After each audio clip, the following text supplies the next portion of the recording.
Darkness, silence, the crushing pressure of the abyss. For centuries she had been trapped, bound by magic, chained by betrayal. But tonight, something was different. The waters trembled, a force unseen stirring in the depths. A pulse rippled through the ocean floor. The cracks in Neryssa's prison widened, releasing a deep guttural hum that vibrated through the water. Golden eyes snapped open in the darkness, burning like fire beneath the sea. "The time has come," Neryssa whispered, her voice a spectral echo in the abyss. "The tide shall rise again." A slow, deep groan resonated through the water. Massive chains coiled around the ocean floor began to shudder, their ancient magic faltering. Shadows moved in the distance, watchful eyes, long-forgotten creatures sensing the change in power. The ocean was waking with her. Far above, the ocean's surface rippled. The stars reflected against the black waves, shifting unnaturally as though something ancient stirred beneath them. Then, without warning, a violent current surged upward, sending towering waves crashing against the shores of distant lands. Lyra Harper sat hunched over her desk, eyes fixed on the glowing scale before her. The symbols etched into it pulsed in rhythm with her own heartbeat, as though the relic were alive. She recorded into her journal, "Third night since discovery. The scale's glow intensifies. Audible whispers persist. Possible hallucinatory effects? A sudden surge of energy shot through the room. The lights flickered. Papers flew from the desk as an unseen force rattled the windows. Then a voice, soft, melodic yet ancient. "Lyra." Lyra's breath hitched. She spun around, but the lab was empty.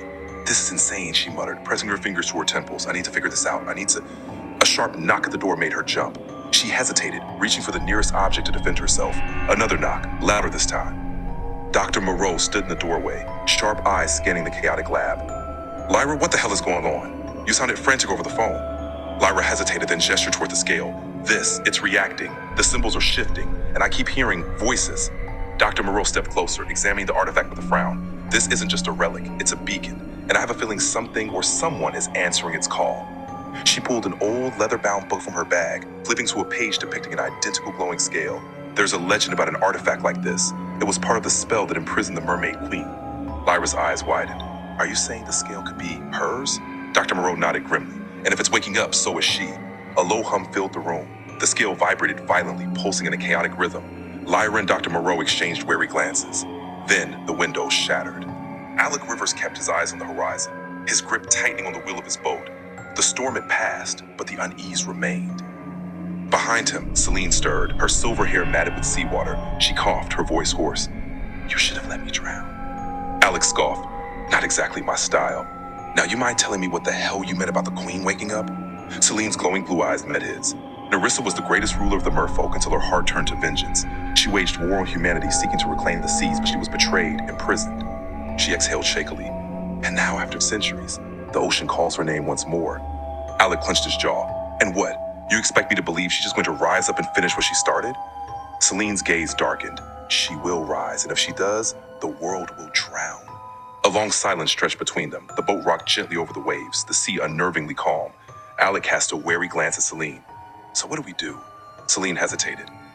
"We stop her before she wakes completely, before she gathers her army, before it's too late."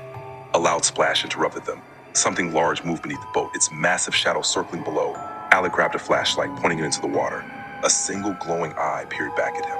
Then the boat jolted violently. Beneath the waves, the ocean churned with unrest. Schools of fish darted in chaotic patterns. Whales sang eerie, unsteady songs. And far beneath the surface, an army of merfolk stirred, eyes glowing with renewed purpose.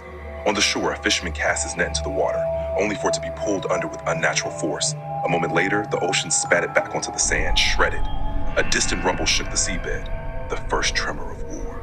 Lyra's phone buzzed violently on her desk, a text from Alec. "We need to talk, now." At the same time, deep in the abyss, Neryssa's chain shadowed. A slow, menacing smile curled across her lips as she whispered into the dark, "I am coming." Above, the ocean's surface swirled unnaturally, as though the sea itself had taken a breath. The tide was turning. Next time on Tides of War, the first attack strikes, and Lyra must make an impossible choice. Thanks. If you're as captivated by the mysteries of the deep as we are, hit like, share this video, and subscribe to Davzia Films. The war is only beginning, and you don't want to miss what's next.